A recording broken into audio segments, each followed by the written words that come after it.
トヨタのランドクルーザーは、民生車として世界中に流通し、整備や部品供給が容易なことから、必要な改造を施すことで、様々なタイプの軍用車として世界中で転用され、ついに自衛隊でも採用される可能性が出てきました。これは、日本車の信頼性が極めて高く、堅牢であることに尽きるかと思いますが、今回は、どのようなランクルベースの軍用車が世界で使われているのか紹介していきます。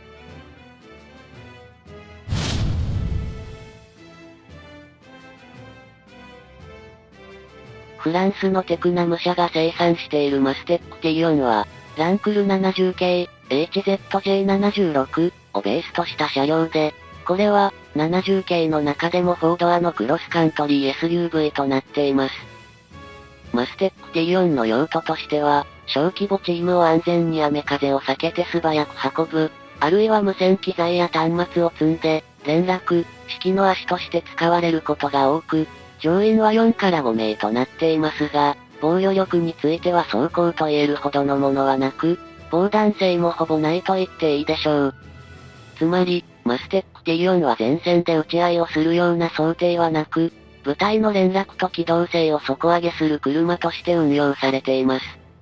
この手の車両は、顧客先や発注数を非公開としている企業が多いですが、本車両については、フランス陸軍向けに500台が発注されており、フランスと関係の深いアフリカ諸国でも運用されるなど、まとまった数を生産しているようです。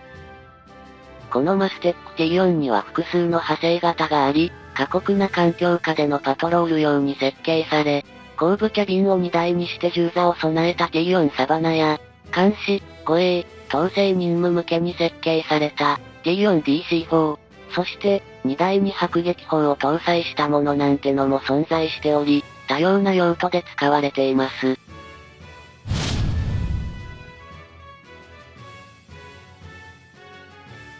マステック T6、VOSAPP は、フランス特殊作戦部隊向けに整備された支援車両で、前述のマステック T4 と同じテクナム製でありながら、役割も性格も明確に異なる車両です。T6 がベースとしているのは、70系の中でも2台を持つピックアップ型、いわゆる LC79 で、LC79 が通常の4輪であるのに対して、本車両はそれを6輪駆動に改造しているのが最大の特徴です。用途は特殊作戦用の支援車両となっており、部隊の装備、物資、人員の輸送と回収任務を支えるための車両となります。LC79 ピックアップ型をベースにしているため、車体後半はキャビンではなく、大型の積載スペースが設けられ、この荷台部分は単なる物資輸送だけでなく、負傷兵の収容や、オートバイなどの輸送も想定されています。走行については T4 同様に対弾性はほぼないと思われますので、基本的には T4 と同様に、低脅威度の中での活動を前提としています。生産数については T4 ほど大規模ではなく、フランス特殊作戦司令部向けに45台が生産されました。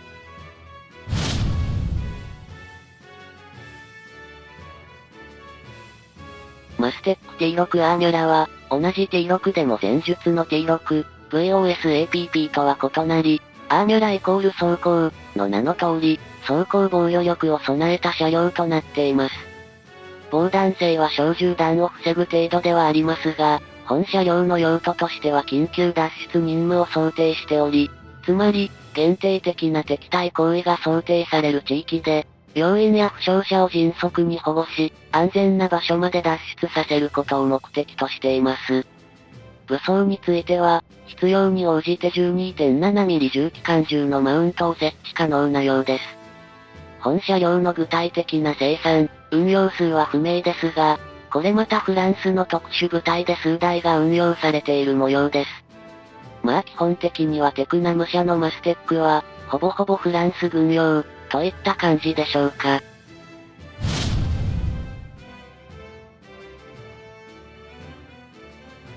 続いて、ドイツのウェルプグループが生産している F9TLC ですが、ベースとしたのは LC79 系で、2台を持つピックアップ型です。用途的には前述のマステック T4 と T6VOSAPP の間を取った感じであり、乗員の移動に加えて、積載能力も持たせたタイプとなっています。装甲については、用途に応じてある程度の対弾性を付加することが可能で、軍用のみでなく、治安機関や政府機関をターゲットにした車両と言えます。つまり、その性格としては、日常で普段使いできる車両として、警察や政府系機関などで、警備車両や輸送車両としての運用が多くなりそうですが、具体的な調達先や用途は公開されていません。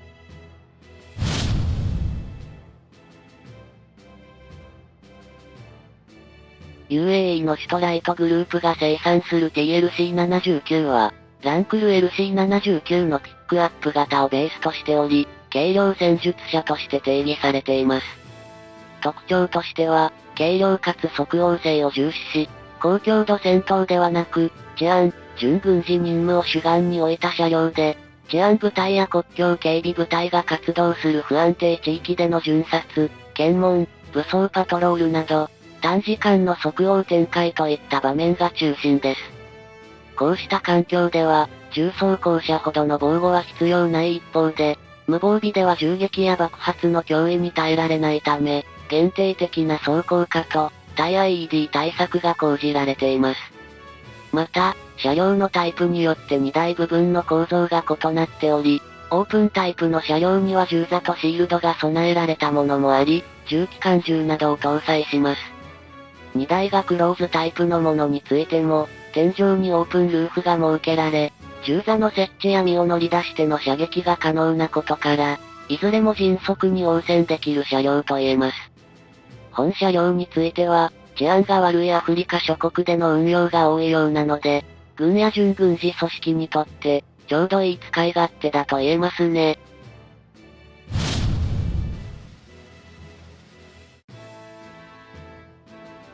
続いて、アメリカのタグ車製、テリア LT79 ですが、これはこれまでの車両と異なり、より防御力の高い兵員装甲輸送車として開発されました。ベースとなったのは LC79 のピックアップですが、本車両は LC79 の骨格を使いながらも、車体後半の荷台を兵員区画として装甲化しています。乗員については運転席と助手席に加え、後部に6名が搭乗可能で、防護性については、7.62mm ナト弾を防ぎ、手榴弾などの破片に耐えることができ、オプションでさらに防護性を上げることも可能です。武装についても、オプションで機関銃用のリモートウェポンシステムの搭載が可能とされます。運用国は中東や中央アフリカ諸国など、複数の途上国を中心に納入されているようです。ちなみに、ここまで紹介したもの以外にも、官民用や名もないランクルベースの車両はまたあり、例えば、高リスク地域で現金や貴重品を運ぶ、いわゆる現金輸送をメインに開発された、アーマードトヨタランドクルーザー79や、要人警護や政府車両の用途がメインの、ランクル200系ベースのもの。そして、200系よりも新しい300系をベースとしたものもあり、より最新型のランクルをベースとし、居住性を重視したタイプが官民用として生産されています。この他にも、官民、軍事を問わず、色々なランクルベースの派生型が運用されており、低強度化での人員や物資輸送用の車両として、ランクルは高い需要を誇っています。ランクルの他にも、ランドローバーディフェンダー系や、メルセデス・ベンツ、G クラス、フォードレンジャーなども軍用車のベースとなっていますが、これらは一部の地域での正規軍としての運用度合いは高いものの、準軍事組織や治安当局などを含めて世界的に見ると、ランクルプラスハイラックス系がトップシェアで、無双状態と言えます。これは、トヨタ車の性能や堅牢性以外にも、世界での圧倒的な流通量の多さから、部品供給と整備網の構築や、中古車を現地調達して短期間での戦力化など、とにかく、安く早く手軽に導入可能なことが大きいでしょう。戦場で重要なのは、戦車のように強固で重武装の車両だけではなく、メンテナンスに手間がかからず、低コストで馬車馬のように動き続ける車が重宝され、そのあたりがランクルに見事にはまった、ということになるでしょう。よろしければ、ハイプ、いいね、チャンネル登録、押していただけると動画作成の励みになりますので、どうぞよろしくお願いします。